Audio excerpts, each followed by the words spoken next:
Thank you for watching. The Court of Dane County unlawfully removed my son from his home. It branded me a threat to his safety without a hearing and with no evidence, and it has attempted to conceal its misconduct for the past 2.5 years. And I can prove it. On the 27th of February, papers were filed asking for a hearing. On the 28th, the court chose a date for the hearing. The date chosen for the hearing was March 1st. February only has 28 days. I wasn't properly served because the hearing was in 24 hours.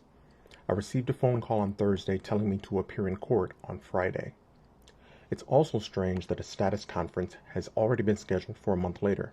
First, we would only need a status conference if the court removed my son, then needed me to come back a month later to see if I had cleaned up my act. Second, the status conference is scheduled for a month later, but the hearing is scheduled in 24 hours.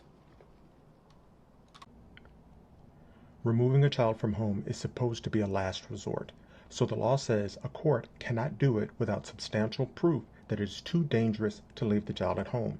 In other words, when the court does remove a child, it means there must have been so much evidence that the child was in danger, the court had to remove the child as a last resort.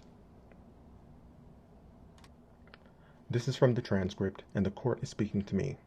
You've done a great job with the baby. I'm sure you sound like a really good dad. Then the court ordered my son removed. Physical placement vacated immediately. The court has determined that I pose such a danger to my son that the court had to take him away, which can be used against me in the future. It isn't worded that way, but when a child is removed from home, you already know why. And here we see what happened. Again, this is the court speaking. We don't have time to do a full-fledged evidentiary hearing right now because it's Friday afternoon. I squeezed you guys in. Like the last slide, this is short but tells you everything. This proves the court planned in advance to unlawfully remove my son because the court chose the date and time. When the court scheduled this case, it knew it wasn't going to hold a hearing on a Friday afternoon.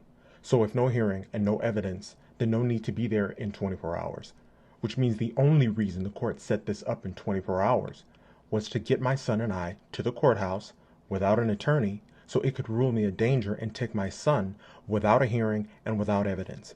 There was no other reason for us to be there. And now the cover-up.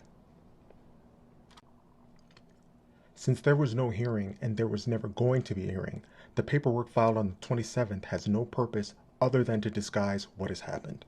The court record shows filings and rulings, but no details. So this court record will look like battling parents, which makes a disgruntled father easy to dismiss. It avoids the kind of scrutiny typically associated with removing a child, and battling parents in court for 2.5 years doesn't surprise anyone. The only way to know what happened is to read the transcript, and no one reads the transcript. In reality, this is a child abuse neglect case because the court removed my son. But it removed my son without a hearing, without evidence, and has kept this up for over 2.5 years. The court planned in advance to violate the rights of a child, violate the rights of a veteran, and get away with it. My son has a right to a stable home, and this court doesn't give a damn that he hasn't had one in the 2.5+ years I've been fighting for him in the same court that did this. The court can only get away with this if no one reads the transcript, so I've made it available to everyone. Please read it. You will be shocked at how callous was the court's disregard for my son's welfare. This court cares nothing about children. It cares nothing for violating your rights, then leaving you to suffer with the consequences.